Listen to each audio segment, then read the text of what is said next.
Well, why don't we just start with an introduction? Tell us who you are, and anything that you think is important for the listeners to know about you. Okay, I am Al Shine. I go by my actual name is Alexander, but within family and high school below friends, I'm Sandy, but for most I'm known as Al. Uh, Born in 1941. I tell the high school kids that 13 days after Pearl Harbor, if the Japanese had only known, they never would have dared. But anyway, grew up in Yonkers, New York, suburb of New York City, and spent the summers on a lake in upstate New York, Black Lake. Mm-hmm. And sorry, go ahead. I'm 27 years active service in the Army, retired in 1990. Okay. And when you were growing up in Yonkers, you were one of four? That's correct. I was the second of four siblings, three boys and one girl. She was the third. Mm-hmm. Okay. And what about your parents? Your parents have any history of military service? Yes, my dad served in World War II. A grandfather served in World War One. I think probably a couple of greats back, there was a relative in the Civil War, but particularly we were conscious of the World War One and World War II service, because I knew my grandfather before he died in about 1950, and then of course my dad. And did your father stay in the military? Did you grow up a military brat? Not really. He was called on active duty, I think probably about 1940 or 41. Then served during World War II. He got out, but went into the Air Force Reserves. He was recalled during the Korean War. Did not go overseas. He was a couple of summers. He was on Long Island, in Mitchell Field on Long Island. But basically, no, he worked in New York City. Commuted on the trains. And what do you remember about growing up with three siblings? What do you remember about them, and what kinds of things were you interested in as children? Okay, well, we had a good family, a nice home, comfortable, living as one of the old suburbs of New York, where we could walk to school. It was a safe neighborhood, and then again in the summers, we spent the summers up at the Black Lake, New York, with where the family had roots going back a couple of three generations. And we initially, my grandparents had a place on an island there, and then a shore place. I often say that I spent most summers living like Huck Finn, and particularly my older brother and I and two cousins who were roughly of the same ages. We did lots of things together. We'd fish, we'd swim, we'd explore, canoe. But my older brother, he was very much a very significant part of my life. You're talking about Anthony? Yes. Yeah, you're pretty close together in age. Yeah, we were about a year and a half separated, but 2 years in school. So he was always, the big brother, and whatever he said we do. Sorry, it's funny how the memories, sometimes I can talk about this with no problems. Other times it just becomes a little emotional. Sure. But we was not as close to my sister Sally or my brother John, who was 6 years behind me. So, but they were pretty close to each other. They did a lot of things together. Yeah. Any when you think about your high school years, shortly before you went into the military, do you remember any? Were you and Anthony into sports or music or any kind of extracurricular? We were both pretty much into sports. Tony was a football player. Now he had polio when he was probably, I'm guessing, about 10 or 11 years old. And it had initially they thought he'd die, and then they thought he'd be crippled, but he was very determined. And he was able to get his body back in order. That although having some limitation in one arm, he was a football player in high school and in college. Went to Colgate University, and he was big. He was a by big, at least by football players of those days, about 6'2", a little around 200 pounds. I was a little smaller, but I also played high school football, and I was a pole vaulter on the track team. Wow. So you guys played on the same team at the same time? Yes. Well, no, because during his junior and senior year, he was playing varsity and I was JV. Gotcha. What position did he play? I'm just curious. He was a lineman. I think probably tackle. I think probably went both ways, at least in high school. I'm not real sure in college. I mean, I know he was a lineman, but whether he was offense, defense, or both, I'm not sure. Yeah. So he was just good at moving people out of the way. Yes. Yes. Wow. And forgive me for not knowing. Little brother out of the way when I got in too much, when I irritated him too much. Oh yeah. Is that? I mean, I think that must be pretty unusual for somebody who had polio at that age to grow up to be 6'2" and 200 pounds and strong as a bull. And he was very determined. Worked hard. It was a good deal for me during the 1 year when he was pretty much convalescing. I don't remember quite how old I was, maybe 8 or 9, but we went to the local the downtown YMCA swimming, and that was particularly for his therapy, and for me it was just fun. And then he got into, he would lift weights. We both worked a couple of summers loading hay bales on a farm upstate New York, and he worked construction for one summer. Wow. running a jackhammer.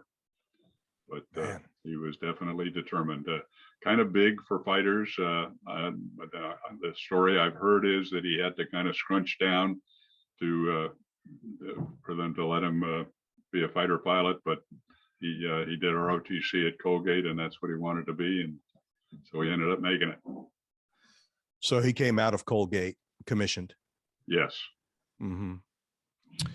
And where were you at that time? I was at West Point at that time. I went to West Point on graduation from high school, 1959, and so I had 4 years there. Graduated in 1963, commissioned in the Army. Mm-hmm. It's kind of a silly question, but I mean, did you guys rib each other at all about being in different branches? I don't remember particularly. No. By that time, by the time I graduated, he was probably in flight school. Yeah, because I remember, I was an infantryman, and as an infantryman, the first place you go is Fort Benning, Georgia, and he at that time was at an air base in Selma, Alabama, and I remember going to visit him, and I didn't realize that fighter pilots thought they were the greatest thing in the world. Because I kind of thought, airborne ranger infantrymen were more like that. So I remember just having some, a little bit of challenging little arm wrestling and stuff with some of his buddies, but Tony never made a big deal about it. No. And so now I do, during my first tour in Vietnam, we overlapped. He was flying out of Thailand, and we overlapped, I'm guessing, maybe about 6 months. And I always thought that if ever I was in a firefight and he was flying the support, that we'd be invincible. Now, of course, I never would have known it because as a grunt on the ground, you talk to the forward air controller. You don't talk to the guys that are flying the fighters that actually do the shooting. Right. I wouldn't have known him anyway, but I always kind of thought about that. So when did you and Tony deploy to Vietnam? Yeah, I went in January of '67, and I was there for the year of '67. I was an advisor at that time to a Vietnamese Ranger battalion. Tony, I came, at some time during '67, he deployed and was based in one of the bases in Thailand. Was flying F-105, the Thud, as they called it. And I know he flew 100 missions, and then I'm not sure how long that took, but then he redeployed. So I was back before he came back. Gotcha.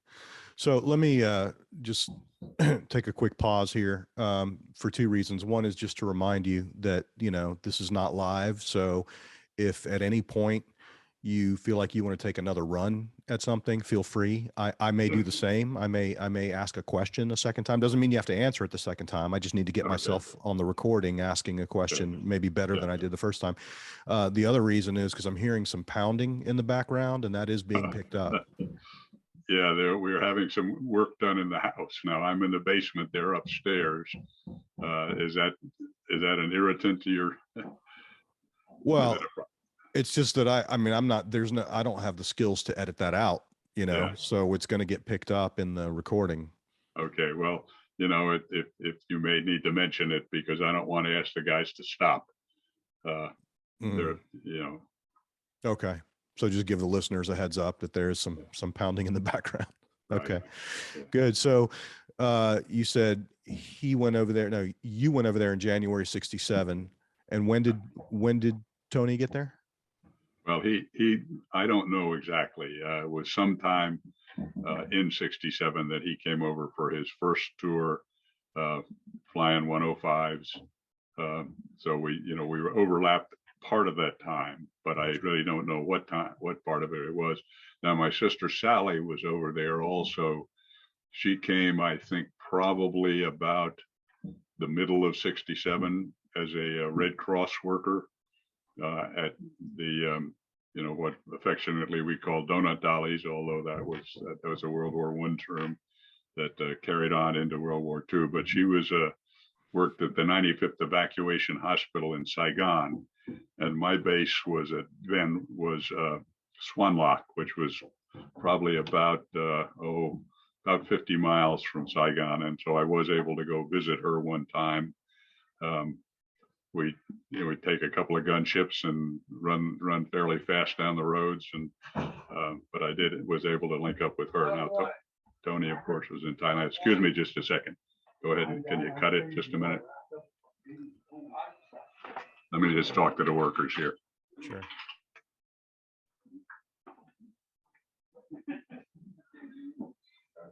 I'm doing a podcast with a guy, so just when you're coming up and down, just be quiet. He heard the pounding in the background. I said the pounding's gonna have to go on.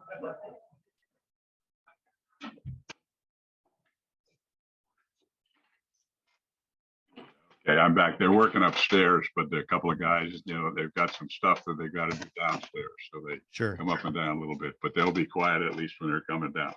Okay, great. So you were talking about your sister being over there. Well, let me interject there. She initially she went over in the Red Cross, and that's something both my mother and my grandmother had served in the Red Cross in varying situations. And actually, one of our relatives served with the Red Cross during the invasion of Cuba back in the Spanish-American War.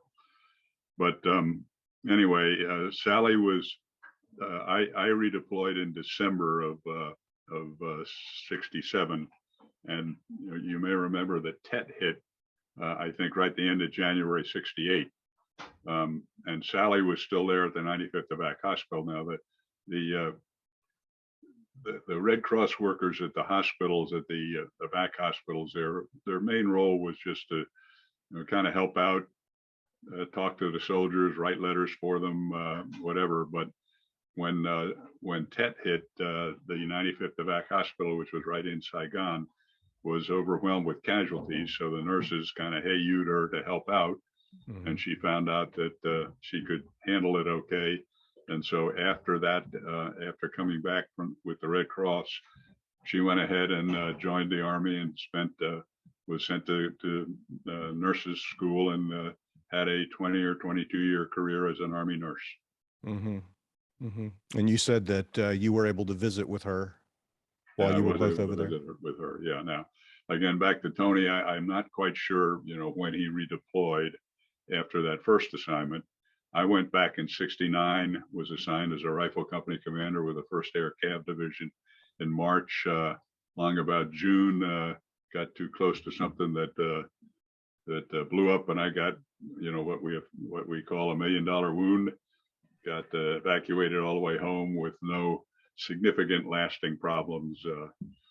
But Tony then he went back in '72, flying now an A7, which was known affectionately as the Slough, the slow little ugly effer.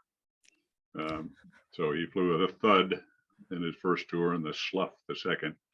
But he had not been there too long when the mission he was on, he went in and didn't come out.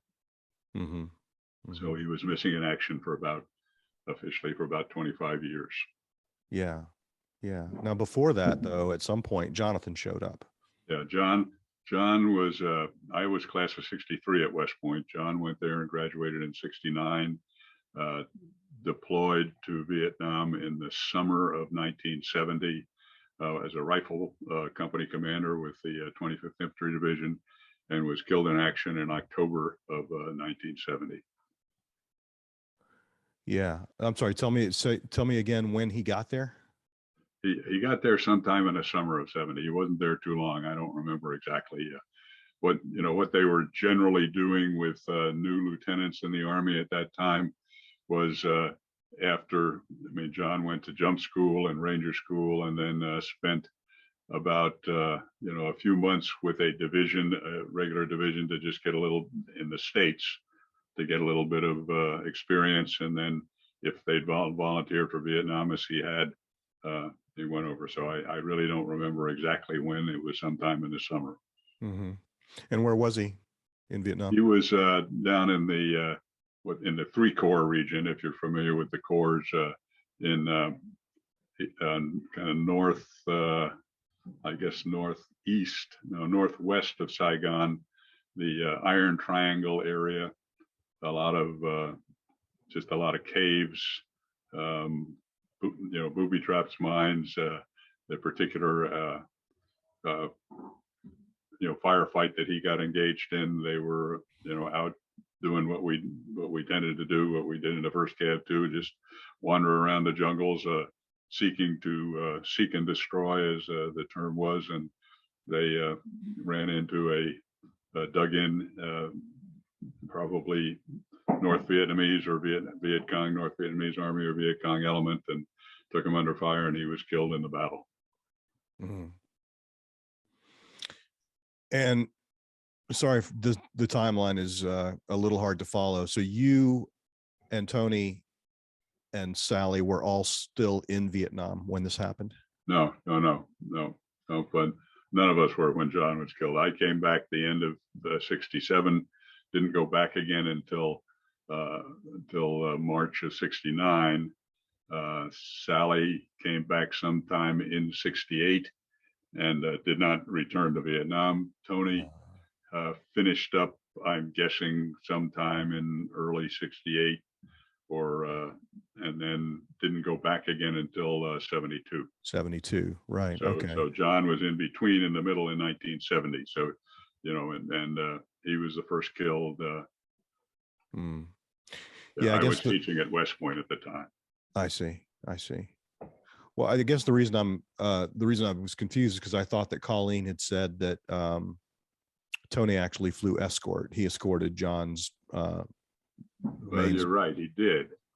So, oh, you know what? I think it was. Yeah, he was stationed. He was based in Okinawa, and for a couple of years. And in fact, when I was evacuated, I was evacuated through Okinawa, and requested specifically to go through there in order, so I was able to see them while I was in the evac hospital there in Okinawa. But that was in '69, so they must have been there for a couple of years. Okay. And by they, you mean? Tony and his family. Got it. Yeah. Okay. So he had a family over there with him in Yes. Okinawa. Yeah. Yeah. Okay. Yeah, but that he would was have been. not. He wasn't. Yeah. I don't. Yeah, he wasn't flying combat missions when he was in Okinawa. I presume he was flying, but I don't really know quite what they were doing. Got it. But Got it. that's how. Yeah, you're right that he was able to be the escort officer to escort John's body back to back all the way to West Point where he was buried. Mm. Yeah. And at that time, where were you? I was teaching at West Point, and of course, I certainly remember well. My wife was a graduate of the King's College, a small Christian school that happened to just be near where my parents lived, and so and we were down there. Her, let's see, I guess it was her 5th reunion was going on, and so we had been down staying with my parents, and were over at a function at her college when someone came and found us in the crowd and told us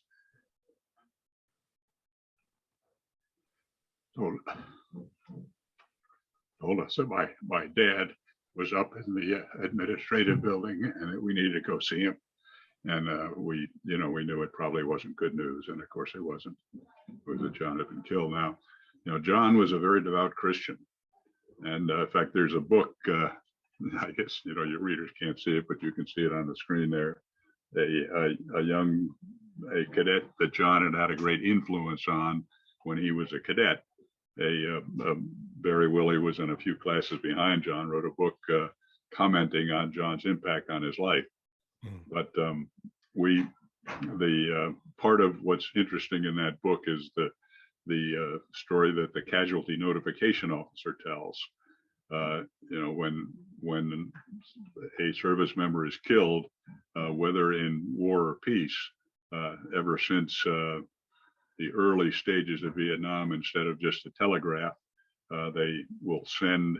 If it's an officer, they'll send an officer. If it's a non-commissioned officer, they'll send one of roughly his rank to notify the family.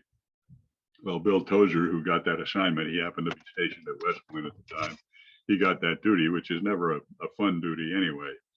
But his responsibility was really to track down John's wife. John had been married probably about a year, but John's wife at the time was down south at the funeral of one of John's friends who'd been killed just a little bit earlier. So Bill got to the town and had he tells a story in the book, but the difficulty even finding our home. But someone eventually got into our home, and he made the decision on the spot to notify my parents, which is the rule is that you notify the next of kin first. And for obvious reasons, it can be sensitive, but they called Gail, and so Gail was there, kind of comforting a friend when she got the word that her husband had been killed. Oh my So goodness. that was quite a scenario. But as I say, John was a Christian. I had confidence that for him to be absent from the body is to be present with the Lord. And Gail has done okay. She's, obviously it was not life has not been easy for her, but she's come along okay. And we are still in contact with her periodically. Mm. Well, what do you remember about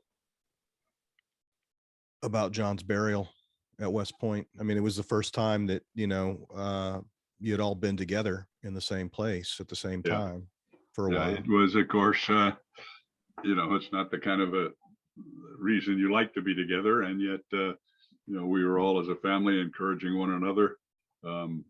My mother in particular also had a strong faith, as I did, and we trusted that, and Gail too, and we trusted John to the Lord. And I really don't remember a whole lot about the ceremony there at West Point, except that it was rainy and kind of drizzly, and yet like any military burial, it was quite, it was very professionally done. Mm, I had a brief tour of duty with the old guard in Washington, where we did a lot of funerals at Arlington, so I was well familiar with the process. mhm. Yeah, I know there's a big age difference between Tony and John, and so they probably didn't spend a ton of time together as kids. But I still that must have been incredibly emotional for him to be the escort officer for his kid Yeah, I brother. think so. I think so. And Barry Willie in this book tells about, I think, maybe at the funeral home prior to the actual burial, that coming and seeing this big Air Force officer standing there, and really, the way Barry describes it, it's that he knew you better not mess with this body, because if you do, you're going to have to mess with Tony. Mhm. So after John was buried at West Point, um, I'm assuming you remained there to continue Yeah, teaching. my tour of duty went through the summer of '74.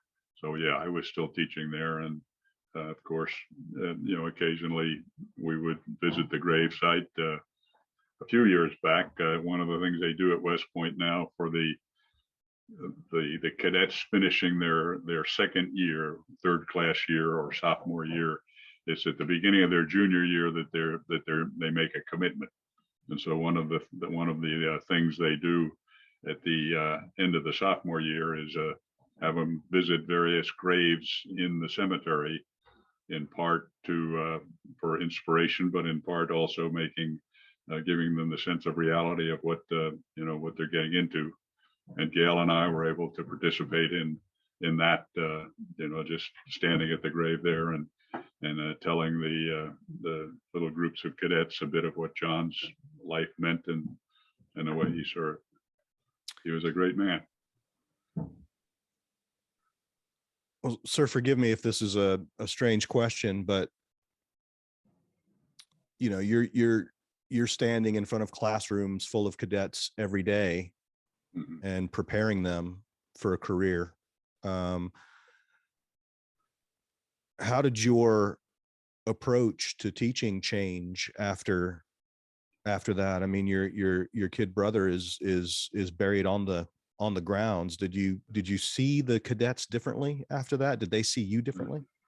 I don't think so. I think I would say that my approach to teaching changed more from my own combat experience. There's a sense in which, like a lot of young men, and particularly we grew up in the shadow of World War II. We played soldier as kids, and war is a bit of a game.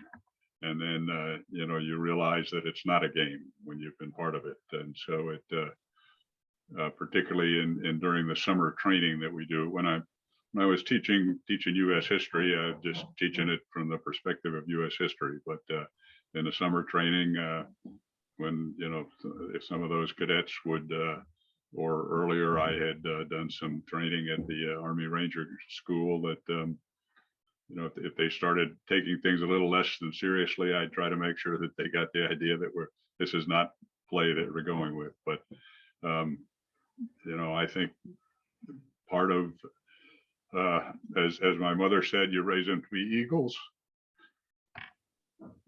You got to expect them to fly, and part of flying is that some get killed.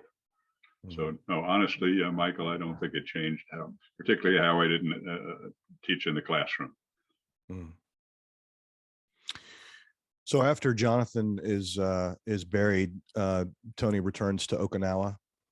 Yes, yeah, and I'm not sure. It's at some. I really don't have a good grasp on the sequence of his career. Colleen could probably fill you in on that better, but it's so at some time in 1972, he was at Myrtle Beach, South Carolina, training on what for the Air Force was a relatively new aircraft, the A-7. I think the Navy had been flying some version of a similar aircraft for quite a while. But in 72, yeah, I was still at West Point, because the notification of Tony's situation came. We'd been had gone down to Philadelphia, my wife and I, for an Army Navy game, and it was one, incidentally, where Navy was ahead at the half, and then Army won, which was a comparatively rare circumstance in those days.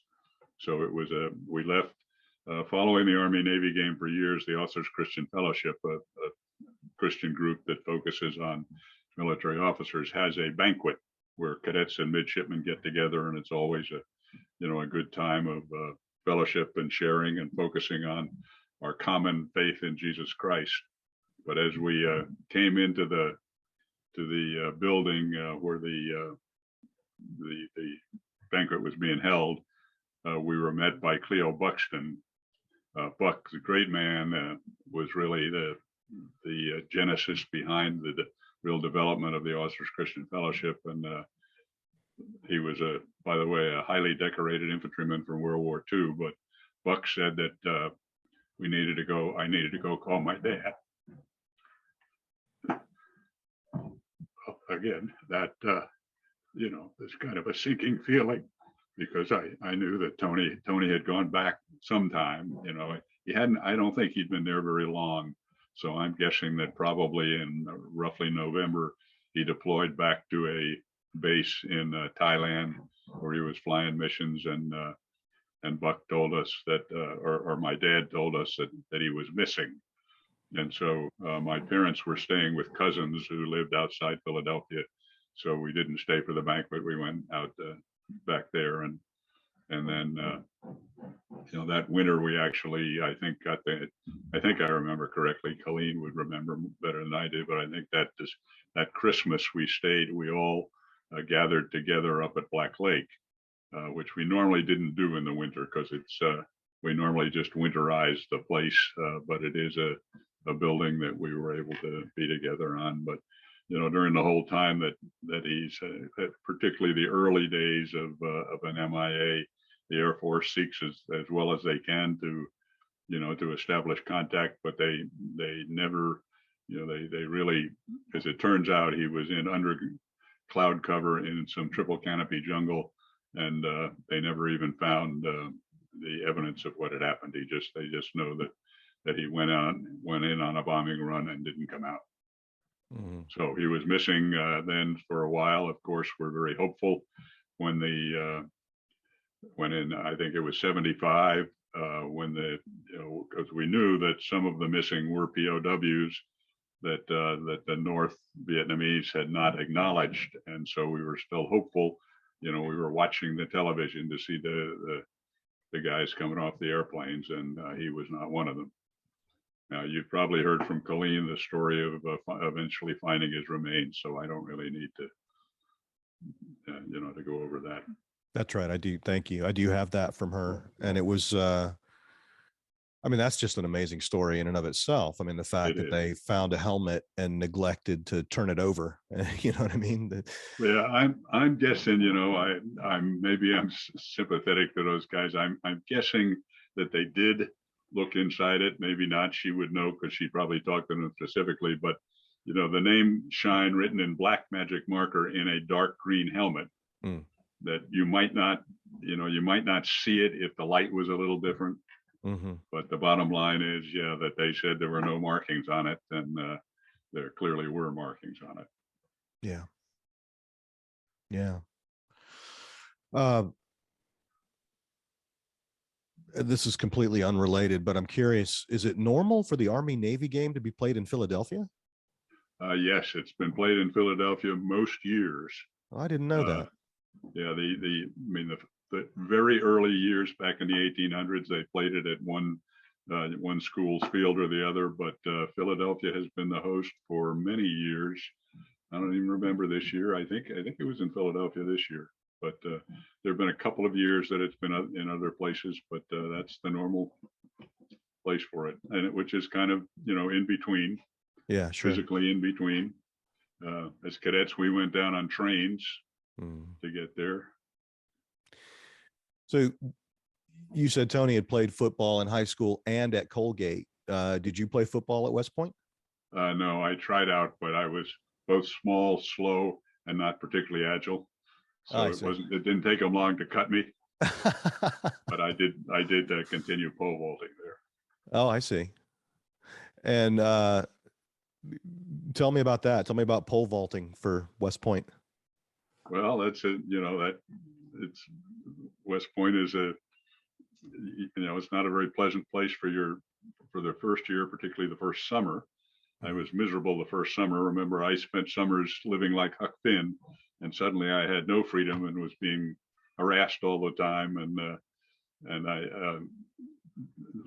at that time, if you didn't do the right thing at the table, you didn't eat well. So I lost weight, got weaker rather than stronger. But that all recovered, and then the being part of the track team was a big part of my life. An interesting part of my pole vaulting experience is, though, in high school and the first 2 years at West Point, I was vaulting with a metal pole. Yeah, folks today wouldn't recognize it, but that was for many years, and basically it was rigid. It didn't bend, and so it was basically what the world record at that time was 15 foot 9 inches. 15 foot 9 inches now would the high school record in Pennsylvania is 17. And because the glass pole that came in during my, while I was there and that I transitioned to, but not very as well as some, it's a very different event. You hang on the pole, and you've seen it, and the pole uncoils and it kind of springs the vaulter up over. So that I think the world record is around 22 feet now. Oh my goodness. But for many years it was 15 feet 9 inches, and nobody, there were a few vaulters that would go over 15, but the most I ever got with a metal pole, I think, was 14, and I got a little bit more with the glass pole, but not much. Well, you look like you're still fighting fit. You must run or something. I don't run anymore. I walk. You walk. Yeah. I decided it's smarter not to be pounding my knees and my back at 80. Yeah. But Are you 80? I try to keep fit. Yeah. Well, you look great. So if I may, I'd like to just talk a little bit about what it was like for you and your sister, later. I mean, we can skip all of the MIA stuff and the recovery of Tony's remains. At some point the family found out that he had been killed. Yeah. Were your parents still around then when that? My mother was. My dad had died, I think. Trying to think. Yeah, but my mother was, and she was able to attend the ceremony at Arlington in around 95, somewhere around that. Again, Colleen would have the specifics on that. But yeah, over time you just adjust, and we were always very conscious and of both our mutual brothers, and very conscious of them. And we continued to have a fair amount of contact with Tony's widow and his children, Colleen and her brothers, but less contact with Gail. But periodically we would get together with her. And, I think over time, life goes on. Did you all, I'm assuming you all attended the dedication of the Vietnam Veterans Memorial? We did not attend the initial dedication. I'm trying to think. I don't think so. Anyway, have been there a number of times, and we all have. I was trying to think. What year was it dedicated? 40 years ago, 1982. Okay, yeah. So my mother, I imagine, was there, though she was not real mobile in her later years. She and my sister lived together for a while. My sister never married, but and my sister died about a decade ago, I'm guessing. I couldn't tell you exactly. Yeah. Did you ever visit the wall with her? I never did. No, I never. Well, I take that back. I think we may have.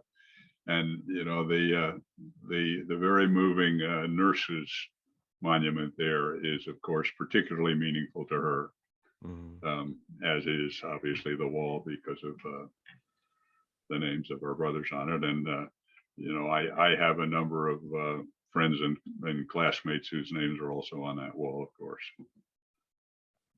Mhm. Did you and your sister grow closer after your brothers were killed? Yes, I think for somewhat we did.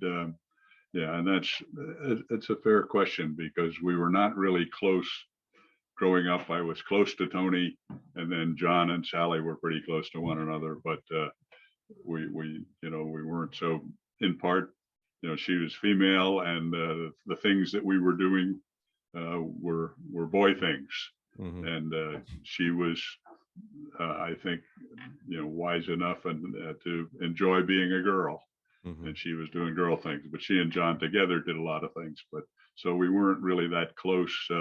And yeah, I think it's fair to say that we grew closer as we were the only siblings left of the, the family. How far apart did you live from one another? Um, that varied, of course, depending on where we both were stationed. She, yeah, I think in her, in her later years, she lived in Connecticut, and then up in Albany. She actually lived near uh, Colleen's younger brother, Mm. near Albany. And at that time, yeah, we were, I think, in when she was in, there were times anyway we were relatively close. My last 2 years in the Army, I was here in Carlisle. Prior to that, I was, and then after I retired, I was in Indiana and came back some. So close enough to see her sometimes. Yeah. What do you remember about the time you spent with her in those later years? Um, you know, kind of special times, but I can't say that any deep memories. We both were going on with our lives, and certainly conscious of Tony and John, but not focused on that per se. She Gotcha. also was a Christian, so we would talk about our faith in the Lord, and I can't say anything much beyond that. What was she like? Was she funny? I mean, I know she was Oh, musical. yeah, she was a very caring person. Uh, she, um, as a nurse, um, I mean, when she died, I was the executor of her estate, and any number of letters that came in of folks commenting on what a caring person she was. She was a very much a servant type of nurse, the kind that I'm sure was very professional. She was very highly respected as a nurse, but also, very, very caring. Mm. And she loved animals. She had probably too many animals, too many cats. But Mm. You said earlier that you referred to Jonathan as a great man. yeah, Um, John, of any of the four of us, John was the most complete in that he was very smart. He was a star man at West Point, which means that for 4 years, all 4 years, he was academically in the top 5% of his class, which is they wear stars on their collar. And he was a star man all 4 years, and liked to point out to me that there was something missing on the collars of my uniforms, because I was a good student, but I wasn't that good. So he was academically very good. He was very athletic. He was a gymnast, and in those days, gymnasts tended to focus on one event. His was high bar, mm. and did these amazing things that you see people do with the high bar. And then, but he also was just a very, he was a very likable person. and he was a good leader. He was one of the top ranking cadets in his company. Barry Willie, in his book Out of the Valley, talks about a couple of tough decisions he had to make as a cadet leader, but he made them. And so he was a well-rounded, good-looking guy. He and Gail had met in high school. Oh, John had played high school football too, but the family moved after Tony and I, and Sally went for a couple of years to the high school in Yonkers, and it was a relatively big high school. The one that John went to was quite a small school, and he weighed about 160 pounds and was center on their football team. But he and Gail was a cheerleader, and they met in high school, and then they kind of drifted apart for a couple of years, but then were married shortly after. They decided they really were in love with one another, and got married shortly after his graduation. Yeah. Well, they couldn't have spent too much time together before he shipped out. No, they didn't. They were, I think, together. I know they went to Spring Canyon, which is the Officers Christian Fellowship has a retreat center in the beautiful area of Colorado, where there's actually a building that's named in John's honor. But they did spend a weekend there. He was stationed at Fort Carson in Colorado Springs before he deployed, and so that was probably. I think they were married shortly after his. Well, I wouldn't say that. I'm not sure exactly when they were married. It was within a few months, at least, of his graduation. They weren't married at West Point, as many cadets are, but because they're not allowed to be married when they're cadets. So, the day of graduation, there are a bunch of weddings, and then for the next 3 or 4 days, there are strings of weddings. But so anyway, yeah, no, they weren't together too long, only months. And they didn't have any children? Had no children, no. Yeah. Yeah, Gail married later on and has a daughter, a grown daughter. I see. Well, sir, we have about 5 minutes left, and I want to respect your time. And your family's story is just amazing to me. Just to have such a legacy of service and sacrifice. Is there anything that we didn't talk about that you think I should have brought up, or that you would like to add? Again, I'd mention, your readers, if any are interested, this book Out of the Valley, which tells really of John's. It's really focused on John, though it deals with Tony in the context of the funeral, but it tells a bit about his faith and his faithfulness. And it's, I think, you can Google Out of the Valley, and I'm not sure it was published initially, I think, by the Officers Christian Fellowship. Barry Willie, the author, is always happy to send copies to people who ask. So that I would encourage folks to follow that up.